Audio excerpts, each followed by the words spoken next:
20 minute 20 ખબરમાં આપનું સ્વાગત છે। આપ જોઈ રહ્યા છો એબીપી અસ્મિતા। હું છું સૌમ્યા। બુલેટિનમાં સૌપ્રથમ નજર કરીએ મહત્વના સમાચાર પર।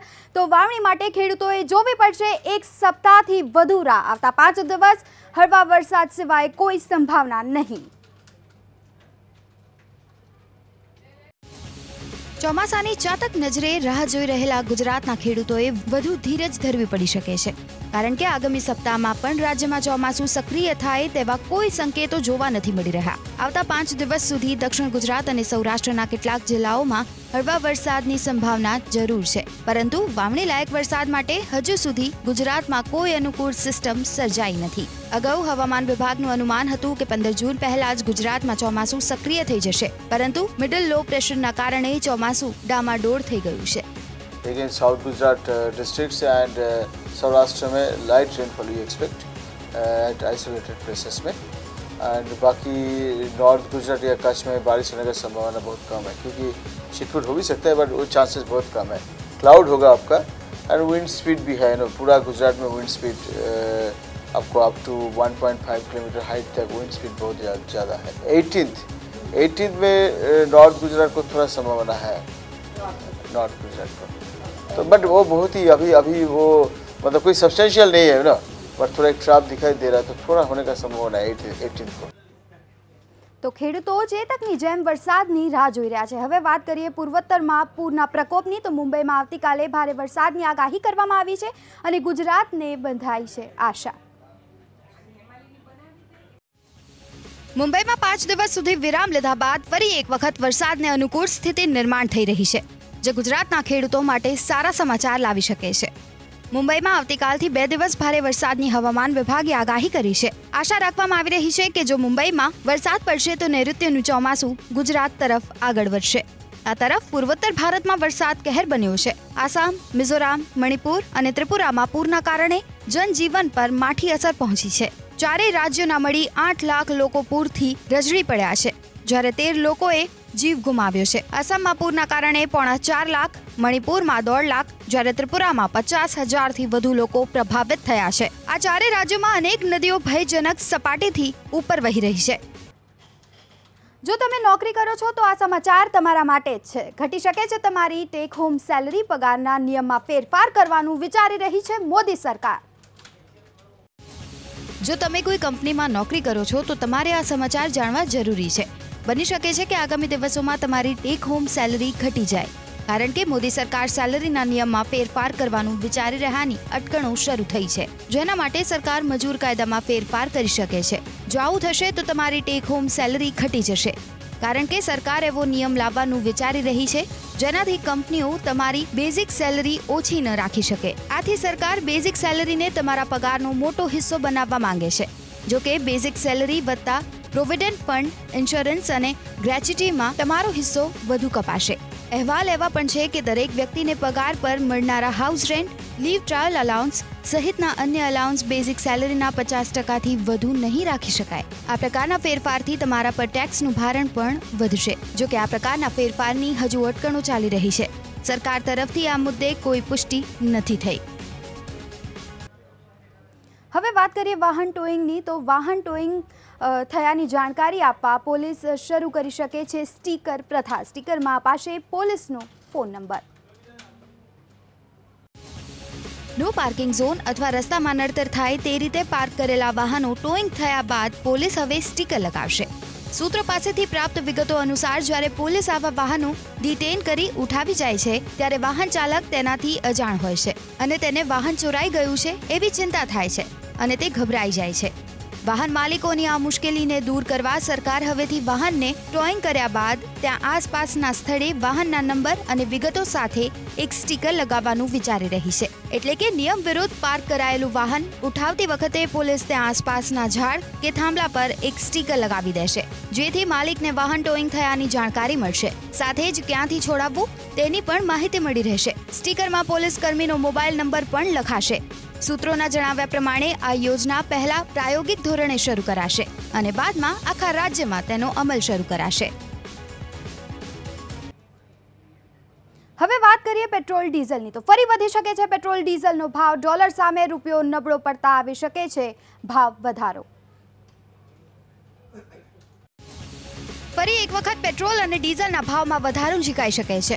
છેલ્લા કેટલાક સમયથી પેટ્રોલ ડીઝલના ભાવમાં 5-7 પૈસાનો ઘટાડો જોવા મળી રહ્યો છે. પરંતુ હાલ ડોલર સામે રૂપિયાના સતત વધી રહેલા અવમૂલ્યની અસર પેટ્રોલ ડીઝલના ભાવ પર પડી શકે છે. ડોલરની સરખામણીએ રૂપિયો ફરી એક વખત 68ની સપાટી પાર કરી જતા આ ભીતિ સેવાઈ રહી છે. હાલ $1ની કિંમત ₹68.26 થઈ ગઈ છે, જે ગઈકાલની સરખામણીએ 57 પૈસાનો વધારો સૂચવે છે. જો આ જ પ્રકારે રૂપિયાની હાલત કથળતી રહેશે તો કાચા તેલની કિંમતો માટે વધારે ચૂકવણી કરવી પડશે. ડોલરમાં મજબૂતીનું કારણ અમેરિકાએ વ્યાજ દરમાં કરેલો વધારો છે. હવે વાત કરીએ સુરતની, જ્યાં શાળાઓની બેદરકારી આવી છે સામે. સુરતની 300 શાળાઓને ફટકારવામાં આવી છે નોટિસ. પાણીના સેમ્પલ ફેલ થતા આરોગ્ય વિભાગની કાર્યવાહી. સુરતમાં આવેલી 300 શાળાઓમાં અભ્યાસ કરતા બાળકોના સ્વાસ્થ્ય સાથે ચેડા થઈ રહ્યાનું સામે આવ્યું છે. અહીં બાળકોને પીવા માટે શુદ્ધ પાણી પણ ન મળતું હોવાનું સામે આવ્યું છે. પરિણામે આરોગ્ય વિભાગે 300 જેટલી શાળાઓને નોટિસ ફટકારી છે. આરોગ્ય વિભાગે આ તમામ શાળાઓમાંથી પાણીના નમૂના લીધા, જે તમામ ફેલ જતા નોટિસ ફટકારી જવાબ આપવા અને પાણીની ગુણવત્તા સુધારવા તાકીદ કરાઈ છે. સાથે જ તાત્કાલિક સફાઈ કરવાના આદેશ પણ આપવામાં આવ્યા છે. 300 શાળાઓમાં અપાતા પાણીમાં લીલ, TDS અને હાર્ડનેસ હોવાનું સામે આવ્યું છે. પાણીની ગુણવત્તા સુધાર્યા બાદ રી-ઇન્સ્પેક્શન માટે રિપોર્ટ પાલિકાને મોકલવા પણ નોટિસમાં આદેશ અપાયો છે. આ રિપોર્ટ બાદ મહાનગરપાલિકાનો આરોગ્ય વિભાગ ફરી એક વખત પાણીની ચકાસણી કરશે. હવે નજર કરીએ અન્ય સમાચાર પર. તો શાળાઓ શરૂ થઈ પણ સરકારે જાહેર ન કરી RTE હેઠળ પ્રવેશની બીજી યાદી. વાલીઓની વધી ચિંતા. રાજ્યની તમામ શાળાઓમાં નવા શૈક્ષણિક સત્રનો પ્રારંભ થઈ ચૂક્યો છે, પરંતુ રાઇટ ટુ એજ્યુકેશન હેઠળ અરજી કરનારા વાલીઓ હજુ બીજી યાદી જાહેર થવાની પ્રતીક્ષા કરી રહ્યા છે. ખાનગી શાળાઓમાં રાઇટ ટુ એજ્યુકેશન હેઠળ 30 મેએ પહેલી પ્રવેશ યાદી જાહેર થઈ હતી. જોકે કેટલીક શાળાઓએ પ્રવેશ આપવાનો ઇનકાર કર્યા બાદ સરકારે 15 જૂને બીજી યાદી જાહેર કરવાનું વાલીઓને આશ્વાસન આપ્યું હતું. જોકે હજુ સુધી સરકારે યાદી જાહેર નથી કરી. પ્રથમ રાઉન્ડના પ્રવેશ સ્વીકારવાનો કેટલીક સ્કૂલોએ ઇનકાર કરતા હાલ વિવાદ ચાલી રહ્યો છે, જેનો ભોગ વિદ્યાર્થીઓ અને વાલીઓ બની રહ્યા છે. સ્કૂલો શરૂ થઈ ગઈ હોવા છતાં યાદી જાહેર ન થતા હવે વાલીઓ ચિંતામાં મુકાયા છે. હવે વાત કરીએ પાટણની. તો પાટણના મોટા નાયતા શાળાના અભાવે માધ્યમિકના વિદ્યાર્થીઓની વધી છે હાલાકી. પ્રાથમિક શાળાની ઇમારતમાં કરવો પડી રહ્યો છે અભ્યાસ. સરકાર ભલે પ્રવેશોત્સવ યોજી ખર્ચા કરી રહી હોય, પરંતુ જો શાળા જ ન હોય તો વિદ્યાર્થીઓ ક્યાં બેસીને અભ્યાસ કરે?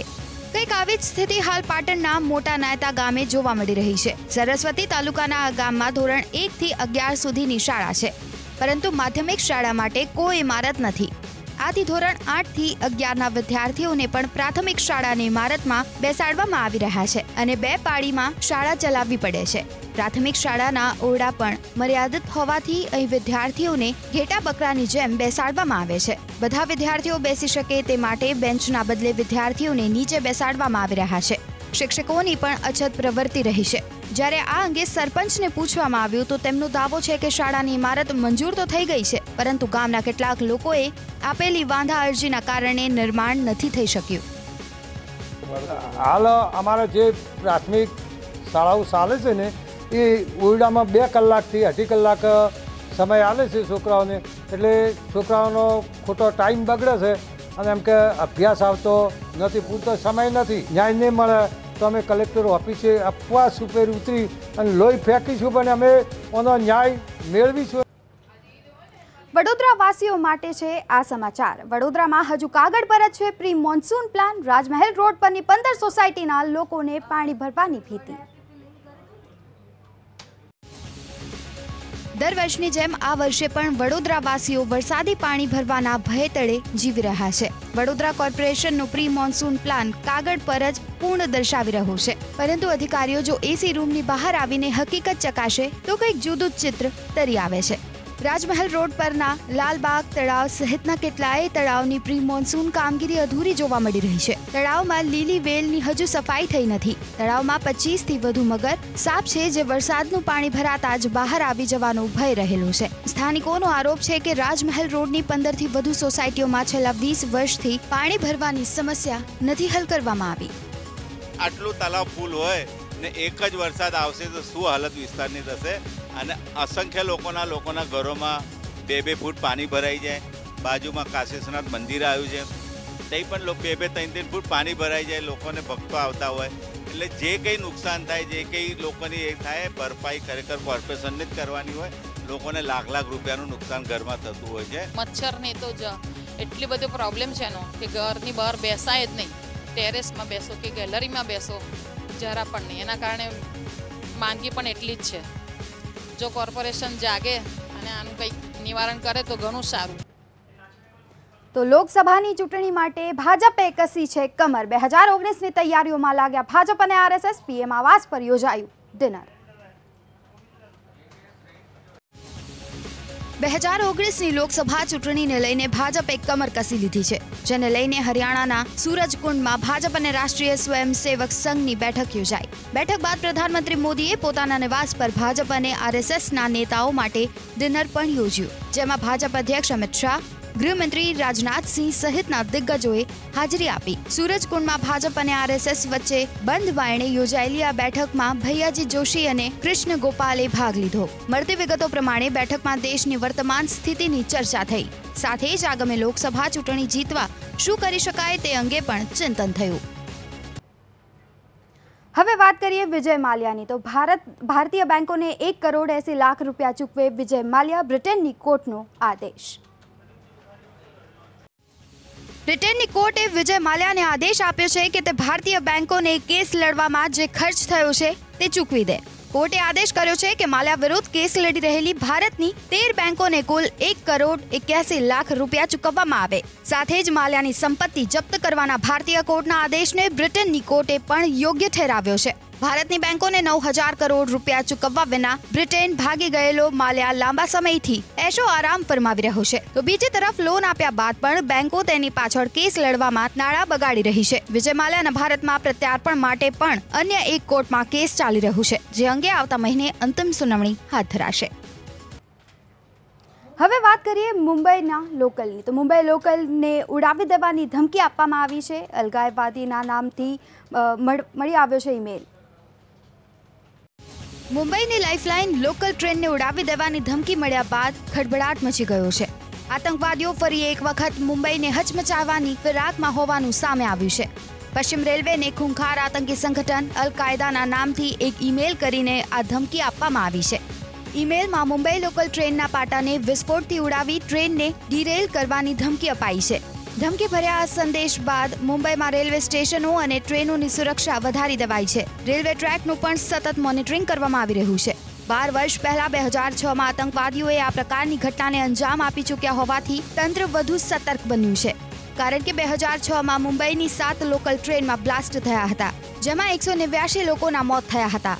આતંકવાદીઓ ફરી આ પ્રકારના ખૂંખાર ઇરાદામાં સફળ ન થાય તે માટે સુરક્ષા એજન્સીઓ સતર્ક બની છે. હવે વાત ઓપરેશન ઓલ આઉટની. તો ઈદ બાદ ભારતીય સેનાના ખુલશે હાથ. આતંકીઓ પર તૂટી પડવા સેના ફરી શરૂ કરશે ઓપરેશન ઓલ આઉટ. ઈદ બાદ આતંકીઓની ખેર નથી, કારણ કે ભારતીય સેના ફરી શરૂ કરશે ઓપરેશન ઓલ આઉટ. ઈદની ઠીક પહેલા ગુરુવારના કાશ્મીરના જાણીતા પત્રકાર શુજાત બુખારીની આતંકીઓએ હત્યા કરી નાખી. તો ઔરંગઝેબ નામના જવાનનું અપહરણ કરી હત્યા કરી નાખી, જેને લઈ હવે ભારતીય સેના આતંકીઓ પર તૂટી પડવા માટે તૈયાર છે. આ તરફ કેટલીક તસવીરો પણ સામે આવી છે. મનાઈ રહ્યું છે કે પત્રકાર શુજાત બુખારીનો જીવ લેનાર આ જ આતંકીઓ છે. તો આઈબીએ મહત્વનો ખુલાસો કર્યો છે, જેમાં આઈબીનું માનવું છે કે પાકિસ્તાન એજન્સી આઈએસઆઈએ આ હત્યાનું ષડયંત્ર રચ્યું હતું, જેમાં લશ્કરે તૈયબા અને હિજબુલની સંડોવણી હોવાનું સામે આવ્યું છે. હવે નજર કરીએ અન્ય સમાચાર પર. તો દલિત યુવકની પેટાઈ મામલે 14 ટીમો બનાવી પોલીસે શરૂ કર્યો તપાસનો ધમધમાટ. પીડિત પરિવારને અપાઈ સુરક્ષા. દલિત યુવકની બેરહેમીથી પિટાઈનો વિડીયો વાયરલ થયા બાદ સરકાર હરકતમાં આવી છે. રાજ્ય સરકારે આ મામલે તપાસના આદેશ આપ્યા છે. તો 14 ટીમો બનાવી પોલીસે આરોપીઓની શોધખોળ શરૂ કરી છે. તો ખુદ ડીજીપી ઘટનાનું મોનિટરિંગ કરી રહ્યા છે. સાથોસાથ પીડિત પરિવારને પણ પૂરતી સુરક્ષા આપવામાં આવી છે. બહુચરાજીના વિઠલાપુરના દલિત યુવકે પોતાના નામની સાથે બાપુ લખાવ્યું હતું, જેને લઈ તેને દોડાવીને માર મરાયો.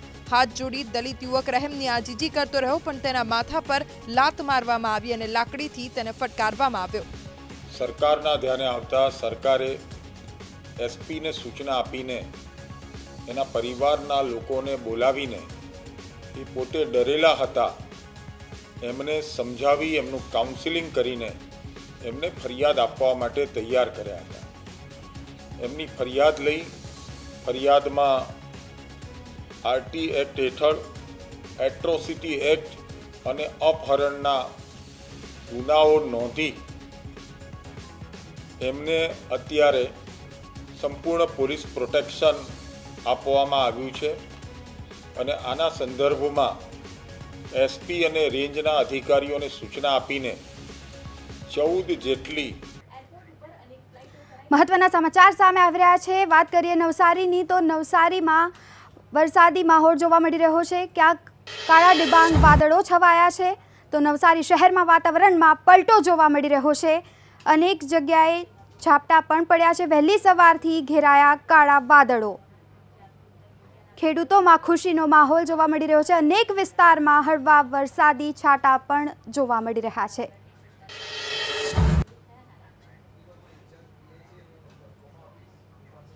હવે વાત કરીએ ગાંધીનગરની, તો ગાંધીનગરમાં તાલુકા પંચાયતમાં અજીબોગરીબ સ્થિતિ સર્જાઈ. સત્તા ભાજપની, જ્યારે કારોબારી સ્થિતિ પર કોંગ્રેસનો કબજો. ગાંધીનગર તાલુકા પંચાયત, જ્યાં સત્તાની સાંઠમારીના ખેલમાં સર્જાઈ વિચિત્ર સ્થિતિ. 36 સભ્યોવાળી તાલુકા પંચાયતમાં કોંગ્રેસના છે 18 સભ્યો, જ્યારે ભાજપના 15 અને અપક્ષના 3. પ્રમુખ પદની જ્યારે હતી ચૂંટણી, એ સમયે કોંગ્રેસના 6 સભ્યો ગેરહાજર રહ્યા અને આમ ભાજપના ખાતામાં આવ્યું પ્રમુખ પદ. પણ શુક્રવારના જ્યારે કારોબારી સભ્યોની ઘર વાપસી થઈ અને આમ કોંગ્રેસના ખાતામાં બંને સમિતિ આવી. સત્તાની કેન્દ્ર સમાન કારોબારી સમિતિ હાથમાંથી સરકી જવાનો ભાજપને વસવસો છે. જોકે આ બંને સમિતિ કોંગ્રેસના હાથમાંથી છીનવી લેવાની પણ ચીમકી અપાઈ રહી છે. તાલુકા પંચાયતના 36 સભ્યો પૈકી 19 સભ્યો એ રાષ્ટ્રીય કોંગ્રેસ પાસે હતા અને 15 ભાજપના અને 2 અપક્ષો ભાજપ સાથે પડી ગયા હતા. એમ 17 સદસ્યો હતા. એટલે બહુમતી એમની હતી, એટલે એમને કારોબારી સમિતિઓ બનાવી છે. એ વાત સાચી છે કે પાતળી બહુમતી હતી, છતાં પણ ભારતીય જનતા પાર્ટી પ્રમુખ સ્થાન સંભાળ્યું છે. ભવિષ્યમાં પણ આ સમિતિઓ એ ભારતીય જનતા પાર્ટી સંભાળવાની છે. હવે વાત કરીએ સુરતની, તો સુરતમાં ભાજપના કાર્યકર્તા પર યુવકને માર માર્યાનો આરોપ મૂકવામાં આવ્યો છે. પોલીસ ફરિયાદ લેતી ન હોવાનો યુવકનો આરોપ છે. સુરતમાં ભાજપના એક કાર્યકર્તા પર લાગ્યો છે દાદાગીરી કરવાનો આરોપ. પીપલોદ વિસ્તારમાં રહેતા દીપક પ્રજાપતિ નામના યુવકનો આરોપ છે કે તેના પર ભાજપના કાર્યકર્તા રાજીવ ખત્રીએ હુમલો કર્યો, જેના મોબાઈલ ફૂટેજ પણ સામે આવ્યા છે. દીપકના મતે જ્યારે તે પોલીસ સ્ટેશન ફરિયાદ નોંધાવવા ગયો તો પોલીસે ફરિયાદ પણ ન નોંધી. દીપકનું કહેવું છે કે રાજીવ ખત્રીએ હુમલો કરી તેને સોશિયલ મીડિયા પર પણ પરેશાન કરવાનું શરૂ કર્યું. કોઈ પણ માણસની સાથે આવે અને દાદાગીરી કરે અને વારે લોકોને એવું કહે છે કે હું ભાજપનો કાર્યકર્તા છું, મારી સાથે પંગો નહીં લેવાનો, બરોબર છે. છતાં મેં એમની સાથે વાત કરી, મેં બહુ પહેલાં શાંતિથી વાત કરી છે. પછી એમણે મને એટલું બધો અપશબ્દો વાપરીને ઉગ્ર કર્યો અને પછી એ વસ્તુને એમણે મારો વિડીયો ઉતારી લીધો. પછી જ્યારે હું પોલીસ ચોકીએ આવ્યો, મેં એમને કીધું કે તમે મારો કેસ દાખલ કરો. એમણે મારો કેસ નહીં દાખલ કર્યો, ઉપરથી મારી ઉપર જ ઊંધો કેસ કરીને મને 151 કરાવી દીધી એમણે. હવે વાત કરીએ મહેમદાવાદ તાલુકા પંચાયતની, તો બહુમતી હોવા છતાં ભાજપે ગુમાવી મહેમદાવાદ તાલુકા પંચાયત. કોંગ્રેસના સમર્થનથી ભાજપના બળવાખોર બન્યા પ્રમુખ.